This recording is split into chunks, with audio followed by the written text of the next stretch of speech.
Hello, everyone. Thank you for joining us down here at the stage. Okay, a quick poll. How many of you have gone through menopause, are in perimenopause, postmenopause, or your hand? If you live long enough, you will go through menopause. And our next speaker can tell you all about that. He is Dr. Maish Seibel, a Harvard-trained physician, which means he's smart. That's what we see in Rhode Island. But this is a conversation that all women need. We need to talk about menopause. Brain fog is a real deal. There are so many things. And I don't know about you, but I'm sick, about explaining myself every time. So let us bring up to the stage Dr. Seibel, which rhymes with Bible. That's how I remember it. So what do we all need to know, Dr. Seibel? That's what I'm hoping I can share with you today. And thank you for the introduction, and thank you for allowing me to be here. She asked how many of you have been through menopause. I just want to clear this up. I have been through menopause over 10,000 times. Oh my God. I've seen over 10,000 women struggling with menopause. And can you hear me? Is this better? Okay. She had the louder mic earlier. I watched her. In any event, it's a pleasure to be here. And in the time that we're going to be together here, somewhere in the United States, 125 women are going to officially enter menopause. That's one woman every 14 seconds, 6,000 women a day, almost 2 million women every year. That's just how common this is. And yet, the majority of those women won't have anyone to talk to about what to expect. And many of these women are not going to understand who is inhabiting my body. What is going on here? And some of that has to do with the fact that women talk to their daughters about their first period, but they don't talk to their daughters about their last period. And so a lot of women really don't get any 411 about what to do. What I want to do today is to try and begin to overcome that fact. And the second thing I want to do is to leave you with one walk away from this discussion. Don't tough it out, figure it out. And I'm going to try and give you some of the information you need to figure it out. First of all, let's make sure we're all on the same page. What is menopause? Menopause, natural menopause, is defined as a woman's last menstrual period and then 1 year after her last menstrual period. Now that's natural menopause. You can also go into menopause by having your ovaries removed. Let's just say you had bad endometriosis or some other problem on your ovary, and so you may have to have your ovaries removed. That throws you into menopause, what they call surgically, and that's instant. In other words, instead of your hormones gradually lowering over years, boom, one day you have hormones, next day none. That's really rough. Now, what is perimenopause? Well, you know that the word perimeter means around. And perimenopause means around menopause. So it's basically the transition that takes you from your reproductive years into your post-reproductive years. It's a transitional window, and it lasts 5 to 10 years. That's a very long time to be in transition. Now, when does it happen? The mean age of menopause in the United States is 51 years. But I want to tell you that 5 to 10% of women will enter menopause before they're 45. 5 to 10% before they're 45. One woman in 100 will enter menopause before she's 40. And one woman in 10,000 will enter menopause before she's 30. So we are talking about a transition. Menopause does not mean you're old. It's not about age. It's only about transition. Now, I want to talk to you about symptoms. How many of you, show of hands, have ever had a hot flash? Keep it up if you have had a night sweat. Keep it up if you have had some brain fog. Well, if you look around, you're not alone. You're not the only one, and you are not making this up. You aren't imagining this. These are real symptoms that you're experiencing. Why do the symptoms happen? It really has to do with a loss of estrogen. And why does estrogen get lower? When you were a baby inside of your mother, you had in your ovaries about 7 million eggs. 7 million. But by the time you were born, that number was down to 1.5 million. And by the time you hit puberty, that number was down to 400,000. And by the time you were 37, that number is down to 25,000 eggs. So we've gone from 7 million to 25,000. You're still a young woman. That's why it's important, if you're thinking about having children, to try and have them younger. It's much easier in terms of fertility. By the time you reach menopause, you have way under 1,000 eggs.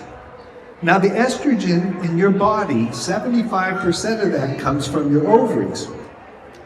And specifically in your ovaries, it comes from the eggs and the cells around the eggs called granulosa cells.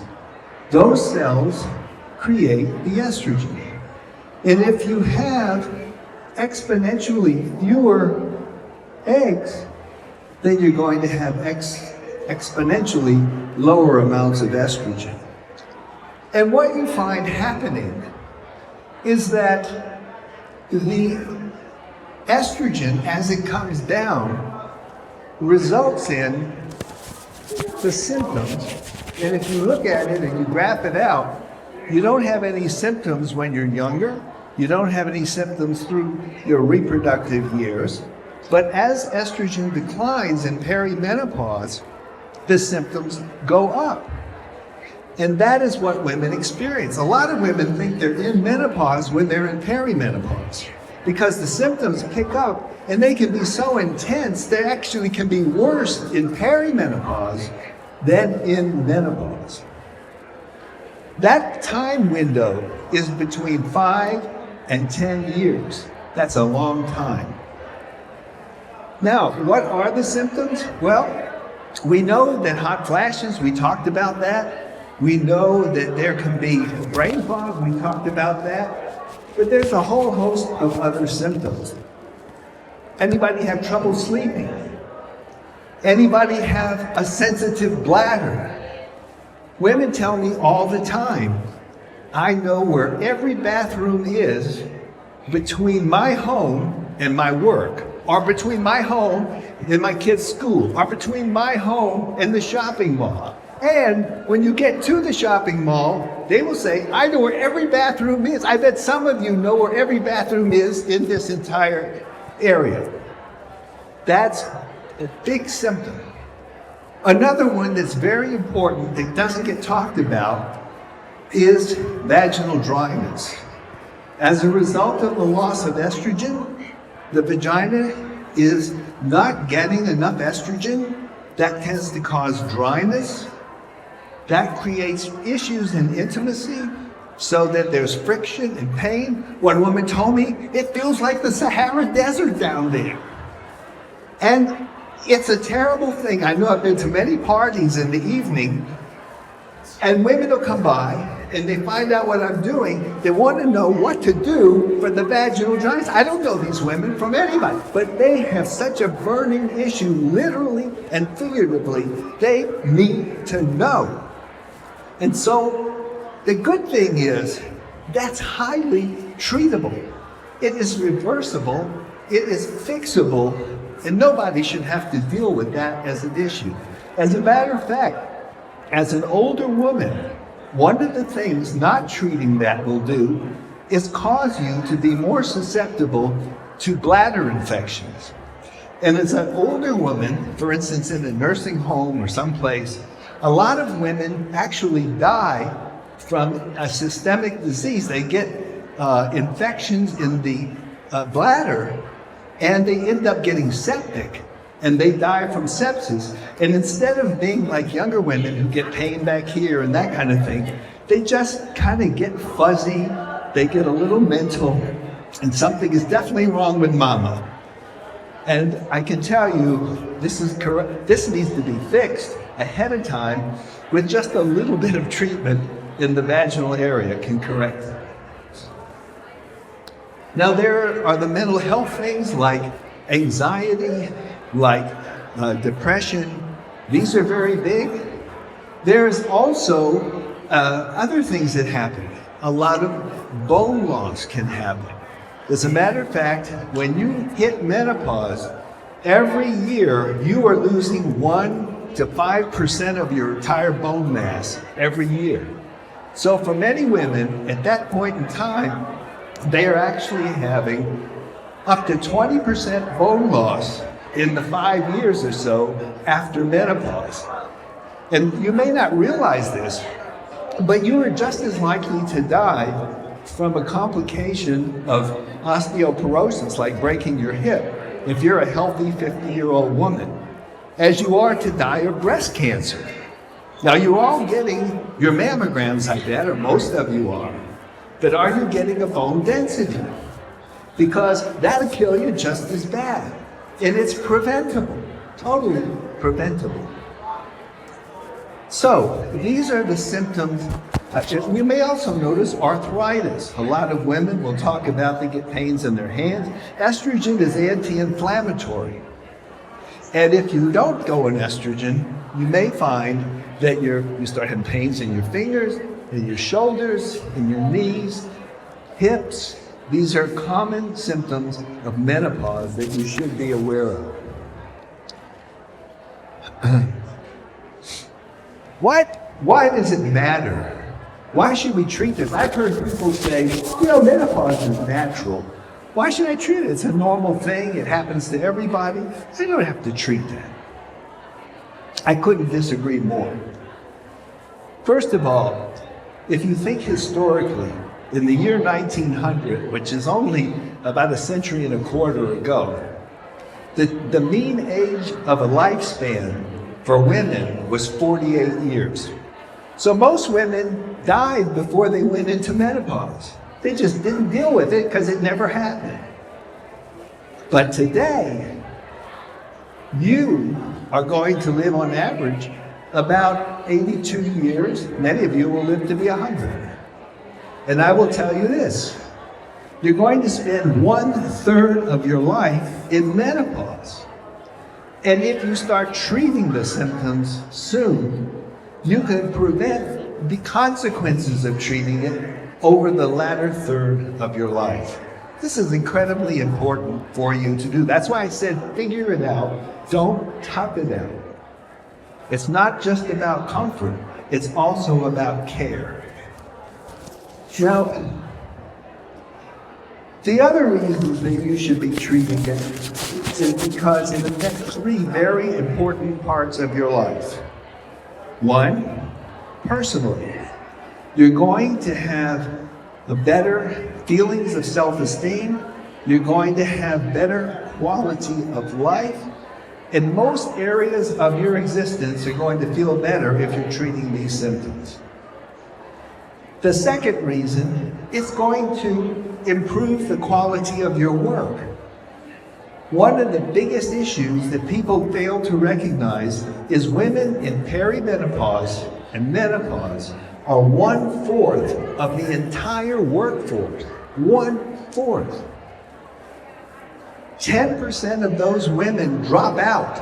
They quit because it's just too stressful to try and deal with the symptoms and work at the same time. They got kids, they got family, they got parents who are older. It's too much. 30% of those women will not take advantage of an opportunity to take a higher value job and promote their careers because they are worried they will not be able to handle it. And so they opt out of high career climbing and getting better in their jobs. So this is a multi-billion-dollar problem. You may not realize it, but hot flashes alone is costing businesses over $14 billion a year because the hot flashes will result in women being less able to perform well. They have 6 more doctor's visits per year than the women with hot flashes who treat their hot flashes as opposed to those who don't. So we're talking about a major economic burden for the women, the business, and the bottom line of the business. The third reason that you should treat your symptoms is because it's going to impact your relationships.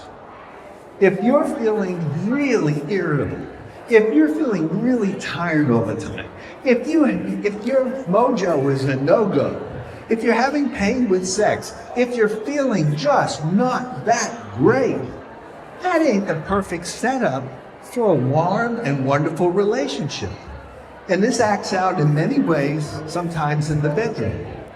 What ends up happening, the woman may tolerate it and just endure it, even though it's painful. But what ends up happening is the husband sees that she's not that interested, and he thinks she doesn't love him anymore. Or maybe he thinks that there may be some other guy involved. Or she thinks maybe there's another woman involved in her husband's life because at some point he says, I know it's going to hurt her, she's not going to be happy, and I don't want to hurt her, and he stays away. There are many scenarios, I've heard all of these and many, many more. What I'm saying is, personally, professionally, and in your relationships, treating it is to your betterment. What do you treat it with?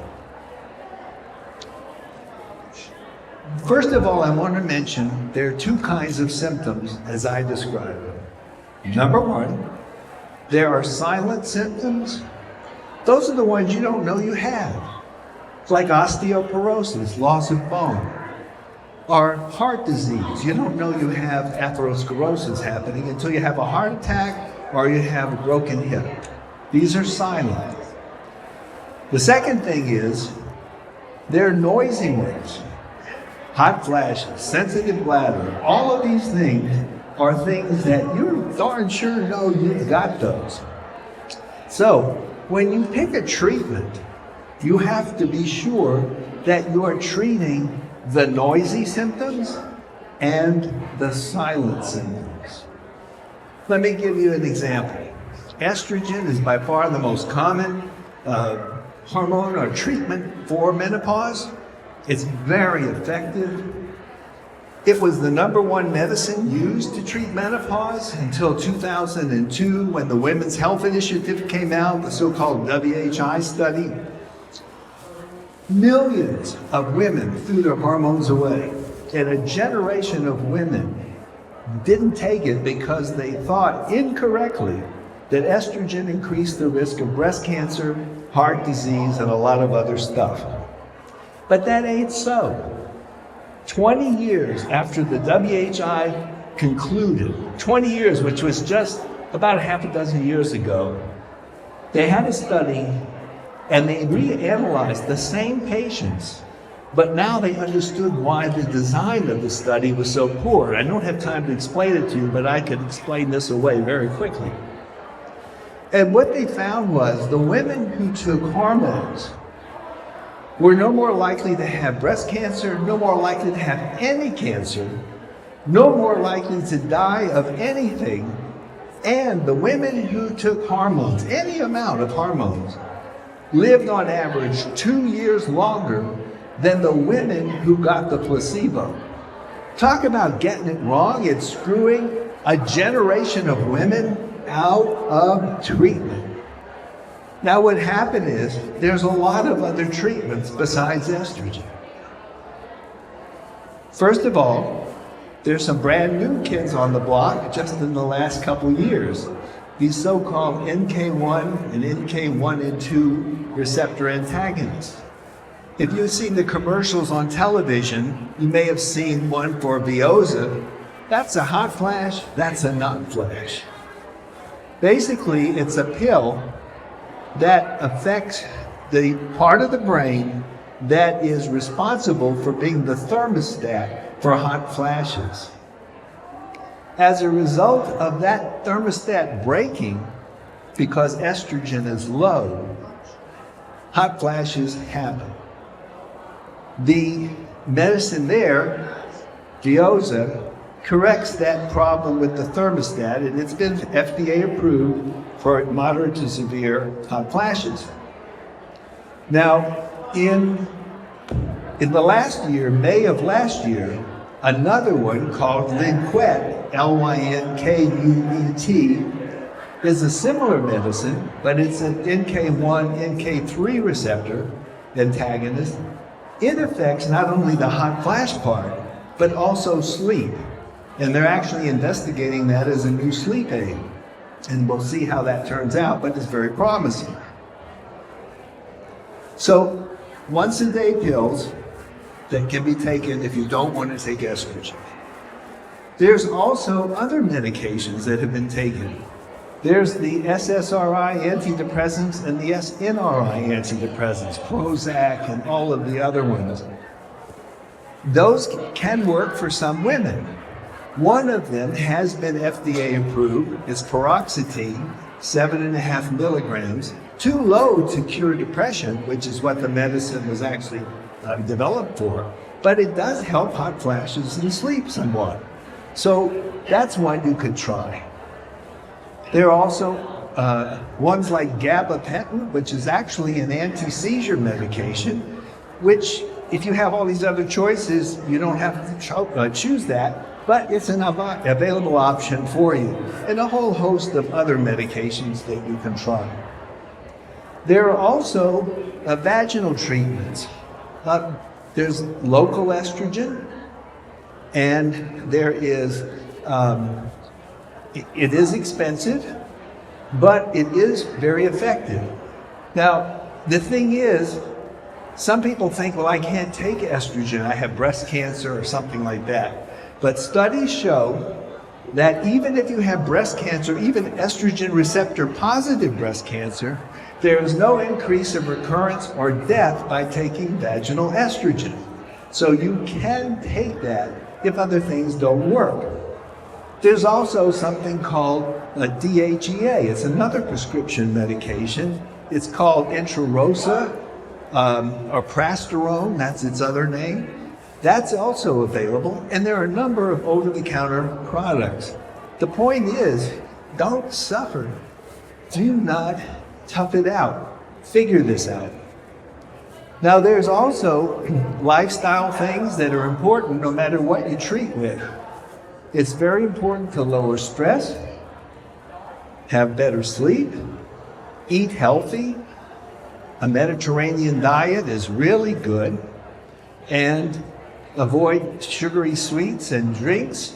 And then finally, exercise.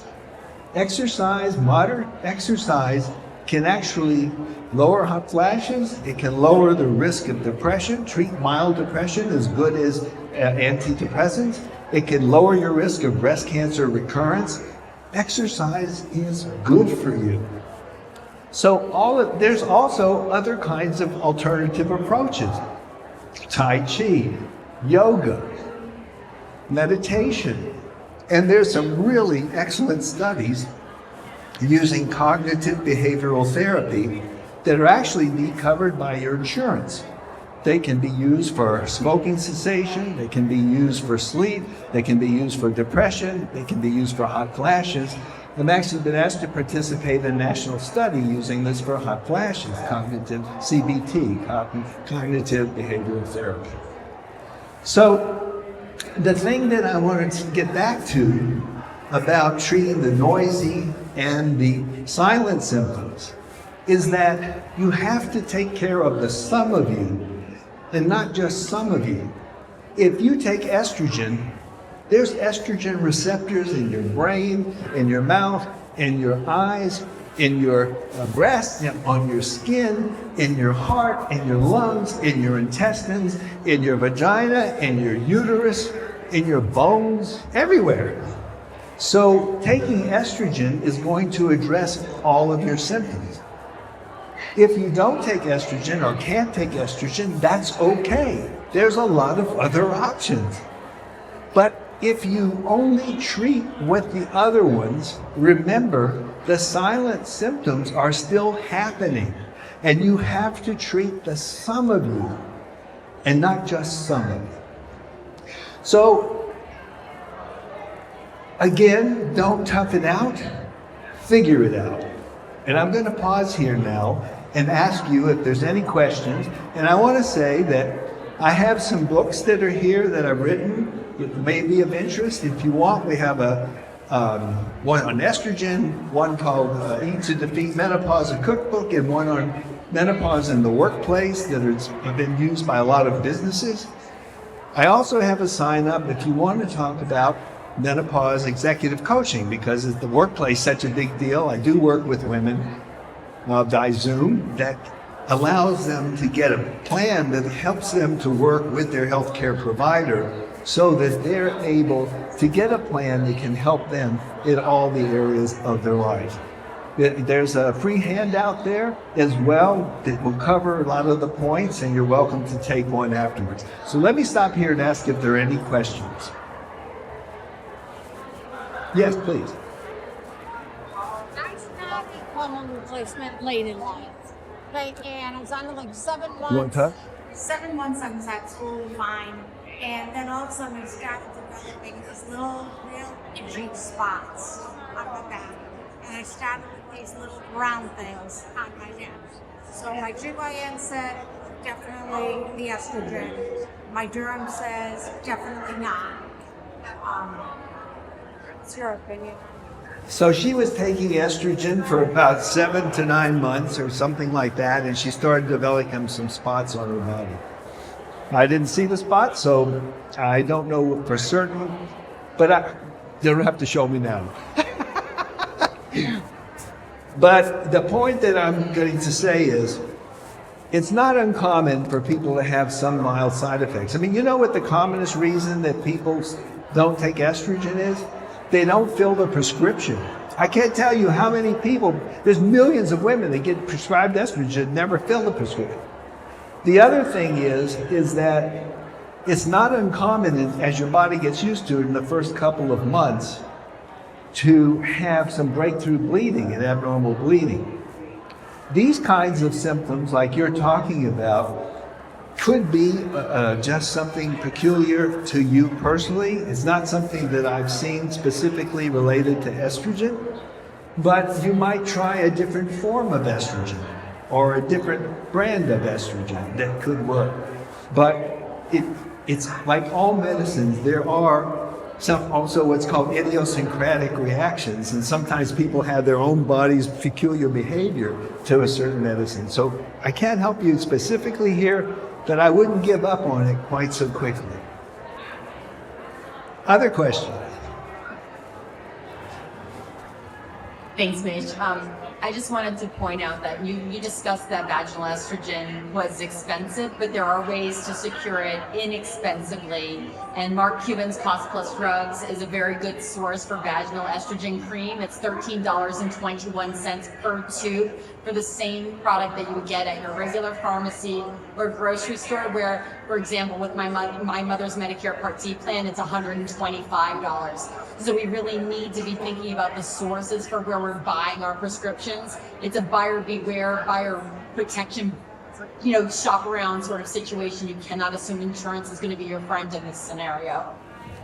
Yes, definitely there is tremendous variability in drug prices, and looking around is very advisable. Other questions? If you do have questions, I'm going to stick around for a while. I'm happy to talk with you outside. If you have interest in the books, Sharon in the back has them there, and you will find them very helpful should you choose to get them. And there is a handout. Take one with you. It'll help refresh your memory on some of the things we talked about. And if you're interested in personally working with me in some way, just take a look and you can leave your name and contact, or I've left my email there. You can contact me and we can see if that's a fit or not. So I want to thank you very much. I want to thank Pat Cruz for the invitation to join, and I want to thank all of you for patiently sitting through and hearing what I had to say about perimenopause and menopause, what every woman needs to know.